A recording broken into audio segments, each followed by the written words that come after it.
Cowboys and the Giants Thursday Night Football on this radio station. And Jerry Jones on this station is always brought to you by your North Texas Ford dealers. Ford is the best in Texas. Good morning, Jerry. How are you?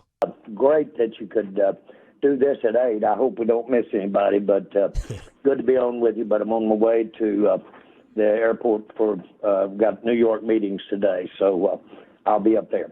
Well, thank you for still making the time for us. Jerry, you know all the issues we've been talking about in the offseason to start this season. How concerning is it that those same issues didn't get fixed against the Ravens? Well, I think that what we didn't fix against the Ravens will ultimately get fixed. That's not just optimism. I like our personnel. I like the way we're going about fixing it. It's pretty apparent we've got some pretty glaring areas that we can get better in, and I think we will. Jerry, what gives you the hope that it can get fixed with this personnel, given what's happened the last 2 weeks? Well, I think we were 2-3 last year, and we ended up winning 12 games during the regular season. Now, we weren't as ready as we'd like to have been for the playoffs, but I think that we're certainly learning about what not to do, that's for sure. We played some pretty top competition early. This Cleveland, this Baltimore, this group of teams in that division are really tests for us as we get ready for our first game, of course, in our division against the Giants this week. But all in all, I do think that while we're disappointed without a doubt and can really see how we need to really put this thing better together as a team, more coordinated. And I'm not just saying within the defense. I'm saying defense, offense, the entire area. I think we have a chance to improve on this. And that's the big thing. We're not hitting on all cylinders. If we were, that'd be real concerning. Jerry, what do you like about the way you are addressing it, and how are you guys addressing it? Well, I think I like the way we're basically right down to the individual's technique. Accountability is what it calls for, and there's no question about it. And at this time of the year, you've really got to focus in on what your part is on a team concept, whether it be defense, offense, or special teams. So I think we're doing the right thing. I know that for a fact that we've got coaches that know how to do this, know what they want done, and know what they're expecting from the players, know by this time what they can get out of the players. Mike Zimmer knows these players now. When he walked in last spring, it might not have been the case, but he knows them now. And he knows what their potential is. And they need to see that. This is just a part of really, when you look at it, the ups and downs of everything. And you've got to really be your best when it's a downtime. And this is that. It's not the end game, not the end time. We play 17 games. Just to remind you, we play 17 games. We played 3 of them. We're not at all satisfied with where we are, but we've got the time to have the kind of team we want going into the playoffs. Jerry Jones joining us here, 105 through the Fan. Is there any position, this offseason, looking back, that you may have misjudged, that in hindsight you would go back and fix? Well, I like where we are at all positions. Mozzie Smith, that interior in there, we've thrown some attention at that area, and I like the way Mozzie Smith responded last week. And we've got some veterans there that can basically, you can expect as we go along that will be involved in the rotation. That's an area right there. I frankly really like the way that we're approaching the game with Dak. We expected him to be better this year than last year in his initial season with Mike calling the plays. We expect him to be better. He can be, and I think he is better. And we've got to get it on the field. But I think he is better. I think that I'm pleased with what we're doing with our tight ends as receivers, and I'm pleased with the way that our receiving core is basically performing. Now, are we satisfied with the results? Well, absolutely not. But we've just got a lot of areas that we can do better in. We've got to be able to really get off the snap quicker. That comes with confidence in the scheme. We can do that on defense. Jerry Jones here on The Fan. So, Jerry, you think right now, especially defensively, it's more underperforming versus just not having the right personnel that you guys decided on? Well, I think the underperforming can mean two things. Statistically, we're getting beat. That's what we're doing. It's not from a lack of effort. You saw us really with our backs against the wall out there in the fourth quarter the other day, and really did not in any way accept that the outcome that we were going to lose that game. That's encouraging to see. You want that in your team. We were playing a team that was a Super Bowl team last year. Went to the Super Bowl and had lost the first two games. They stuck to what they do best. They came in here, their quarterback, their run game, all of that worked against a team and us that are still got to put it together. But that's what this game is. That's what it's about. Jerry, Jason Garrett said on the NBC Sunday Night Football pregame show, quote, Cowboys are not a physical football team. Everyone understands this about them now. You have to go in and run the ball. Do you agree with that assessment that you guys are not a physical football team? Well, I know that Jason's Garrett's philosophy and agree with it in many ways. Let me say this. When you hear people say they've got to run the ball and they say they've got to stop the run, do you know that almost every conversation in the world starts that way? That's like we've got to unlock the front door of the store. So that's such a cliche. Because we all know that the running ball, the statistics, that part of it has a lot of nuances to it. I've sat in too many meetings with a lot of these guys that we hear from, and Jason Garrett included. And I know exactly what he's talking about. I know this, that we went out there looking for the big plays the other day, and that's the reason we took the opening kickoff and took possession. We went out there to do our best to get up on these guys and make them play a different ball game. So anyway, there are a lot of nuances involved. I accept the fact that people say, look, we've got to go to our lead receiver, Lamb. That's where you put your emphasis. Go get the ball to it. I accept that. I accept the fact that we need to run the ball better. Well, we need more attempts at the run. That's you got to work that in with wanting to throw the ball, as we went into the game the other day, meeting and thinking we needed to make some big plays and throw the ball. And of course, if we had gotten them earlier, then it might have been a different outcome.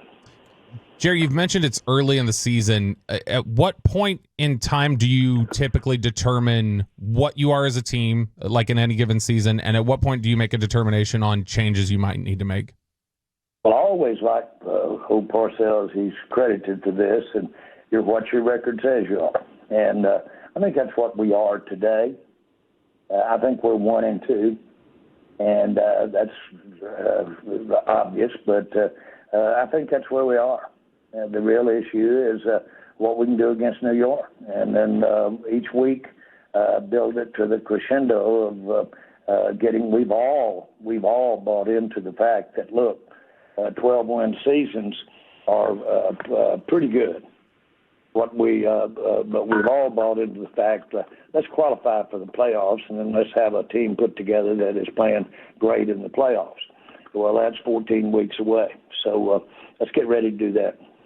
Jerry, yes, 12 wins. Question: when you will never have a game out there that you're totally satisfied that you got it all covered. There's always a lot to work on. We have a lot to work on to get better, but we've got some good players now, and they can play better than we've been playing. Jerry, Micah Parsons, Tank Lawrence, Jordan Lewis in the past 48 hours have talked about we're not detailed. There's hero ball. When you hear that, does that alarm you that this defense is talking about details and focus and hero ball this early into the season? Anybody that's ever been a part of a team knows that there's very seldom a time when that team doesn't have to have a come-to-Jesus meeting. And everybody gets down, you all these terms, look in the mirror, look within yourself, look at what you're doing. Think about what you're going to do. Are you studying your opponent hard enough before Sunday, or in this case, Thursday?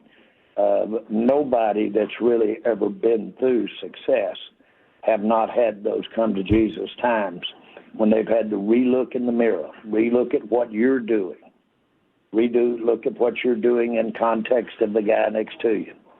And like I said, that's worthy when you're what? Healthy? And we're, relatively speaking, knock on wood, we're healthy. How about when you've got talent? We do have that. Okay, those are the kinds of things that help you. Do we have a quarterback? Of course we have a quarterback, and proud of it. Do we have some great players on the defensive side of the ball? Those are the things you reinforce in your own mind, and then you go out there and look for your mistakes. You can handle it better when you've reinforced those things I'm talking about right now. That's the way you work out of this thing. But I've never been involved in anything, team or otherwise, that didn't have some really tough days involved in it, ever. Jerry, you mentioned that, looking in the mirror is part of the process. WFAA TV this morning had a poll, saying who was to blame for the 1-2 start, the players in the field, everything. 70% said that you were the one to blame. Is that fair? That's very fair. That's very fair. It's well known that no decision is ultimately made there for what I either have acquiesced or approved it. That's very fair. How could you think otherwise if we are basically, whether it be who's out there coaching, whether it be who's out there playing, whether it be the stadium you're walking into, whatever it is here, that's the way it is. Now, let me just say this.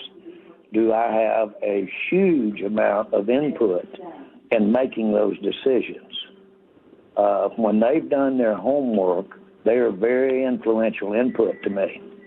And we've got a lot of people in the Dallas Cowboys that have done their input. And I think I've forgotten what it is. Now, I'm not trying to say this, but if you look at who's won the games over the last 4 or 5 years, Kansas City has, of course, but we're not far right. We're right in that pack. Now, we're in a soft spot. We've got to get out of it. Jerry, I accept that completely. I don't know how you could look at it otherwise. Jerry, the TV cameras caught a couple of tense interactions between CeeDee Lamb and Dak Prescott, Micah Parsons, and DeMarcus Lawrence. When you see those sort of interactions on the sideline between your team, how concerning, if at all, is that for you in terms of for the health and the chemistry of your locker room? That is nothing to be concerned about. Interaction between teammates and a game like we play, the physicalness of it, the demands of it, the reliance that you have on each other. You really have to have everybody pulling their own weight. You have to do that. And, boy, it is not uncommon at all to not only do it in the middle of the competition, but to be doing it. And by the way, I have never, ever seen that interpreted in any way among a team, but constructive. As a matter of fact, if you can't have that kind of emotion about it, that would be something to be concerned about. But if you couldn't get frustrated on the sidelines of the last couple of ball games we have, it's not in you. Jerry, do you think CeeDee not being in camp has had any negative impact on the start to his season? Well, that's a trade-off. I've always thought that since he and Prescott spent so much time working together this summer, and it wasn't an inordinate amount of time, I think they possibly knew something like that might happen. And so they did spend a lot of time. And plus, CeeDee has had a lot of snaps, but more importantly, CeeDee. CeeDee is a competitor. He wants to win. He's beautiful in his transparency. You can tell in a minute whether he's excited or whether he's not excited. And some of us act that way. And that has nothing to do with their effectiveness. In answer to your question, I have always worried just as much about availability as I have about ability in terms of the great players, because there's no question of his ability. There's no question there's been a lot of balls thrown and caught between the two of those. Can we play better on any given snap? Of course. But that doesn't concern me as much as getting on the page with the entire team where everyone is recognizing their role to the other one. Jerry, how would you grade Dak Prescott's performance through these first 3 games? Well, I'm not going to grade him. We always look to the ultimate grade, and that's the win.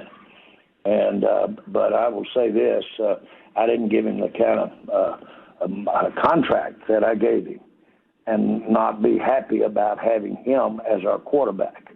And that was the intent as far as you can see in the future, and that's where I'm glad that we are. And there are things that he does out there that reinforce that every game. Now, he'll be the first to tell you when we get wins here. Jerry Jones here on 105.3 The Fan. With everything at stake, with the way things have started off, Jerry, are we approaching, and this could be a crazy question, do you think that Thursday night is approaching must-win against the Giants? Well, I don't want to minimize the importance of playing New York. They're in our division. That says enough right there. And we need a good game. It's a tough place to play there at the Meadowlands, but still, I don't. Again, what's a must-win? When you play, we play 17 games. Some sports play over 150 games.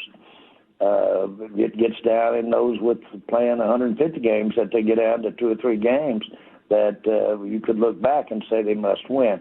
And to me, when I think about it, that's the case. You might look back and say that's a game that you turned the corner. That's a game that you did that. And I don't mean to sound cavalier when I'm saying it, but boy, every possession is an important possession for us and for each player. And that's the trick, is play the possession, do the best that you've got in you when you're out there, knowing everybody else is going to do the same thing. Good things will happen. Jerry, you're usually very aware of what's going on, what's being said. Have you sensed a higher level of fan frustration that fans are really voicing that they're more fed up during this rough stretch compared to other past rough stretches? I've always thought, I guess I got baptized when I first came to Dallas and bought the Cowboys, and we won one football game. And we had made changed out to only coach for 29 years. And we got huge criticism. And the kind that would make what you're seeing now child's play. And so I have never thought that there was any chosen one, or never thought that it was you're dealing with anything but a lot of emotion about our team. It never ceases to surprise me, both from the state of Texas, in the case of the Cowboys, or all over this country in the case of the Cowboys. And it's either there because they want to see us get a you-know-what kick, or it's there because they're following us. The thing that inspires me the most is the emotion about it. But it's certainly, I'm aware of it, I'm aware of criticism, but not any more aware than that score at the end of the game. Let's put it like that. And so I'm aware that you can have a lot of criticism. I was born of that here with the Cowboys. you can have a lot of criticism, and you can end up trolling those trophies high. And that's what this is about. Jerry, can we expect to see Dalvin Cook on Thursday? You can. We've got a short week here, and I don't think this is the time that you have any real serious roster adjustments in at that particular time. So I don't think so because of the short week for sure. Jerry, you said after the game that Derrick Henry, you guys basically just couldn't afford him. He's a guy this year. That's correct. Yeah. That is very correct. Stop right there. That's very correct. Part of what you would have paid him is going to players that we paid in the past, and part of what you would have paid him is going forward in the future. But had I thought that position this year was going to make that kind of difference, and that's what you save your bucks for. But it's too complicated to point to a player. There's too much at stake when you look at the entire offense and you look at what we're doing and what we're trying to do with the run game as opposed to the passing game. That's too complicated to dwell on the fact that we don't have a given player on the team. Now, sure enough, I'll never forget some of the I guess decisions personnel-wise that I've been criticized the most. One of them was Randy Moss. I think Zimmer was for coaching on defense when it happened, and we didn't draft Randy, passed on him. And we got Greg Ellis instead of Randy Moss.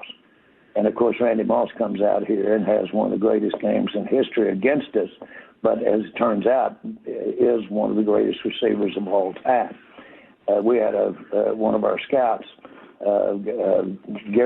Jason Garrett's dad, stood up in the draft room and said, "Man, what are we doing here? This isn't Sunday school. This isn't Sunday school we're drafting for. This is the greatest receiver that there's ever been. Draft him." And we thought, well, we needed more help in the defensive line, and we passed on Randy Moss. So that's a long story, but that just shows you can't dwell on the passing in the sense of in a drafting him or not a player. Jerry, last thing, a little bit odd and uncomfortable, but sometimes you make these answers work anyway. Are you aware of this Jamie Foxx video that came out this past weekend, and do you have any comment on it? I'm not aware of the video. I'm aware of what the story was about, and so without making any more or less of it than you want me to, a story behind it is Jamie Foxx, before he was Jamie Foxx, used to come out to the stadium 15, 20 years ago, and I would watch the ball game from the end zone. And I'd watch it in a little cubby hole that was about 2 or 3 people wide and about 3 chairs deep. Well, Jamie would come up. He lived in this area, and he'd come up, and he'd just come up there and watch the game with us. And we did that all the time when he lived in this area. So he's not only I think maybe the best, one of the best actors that I've ever seen or heard. He's also a great friend and great support. And so we have had a lot of experience watching players, talking about games. And so it's just kind of ironic, I think, when that was supposed to have happened a few years back, but I don't recall it.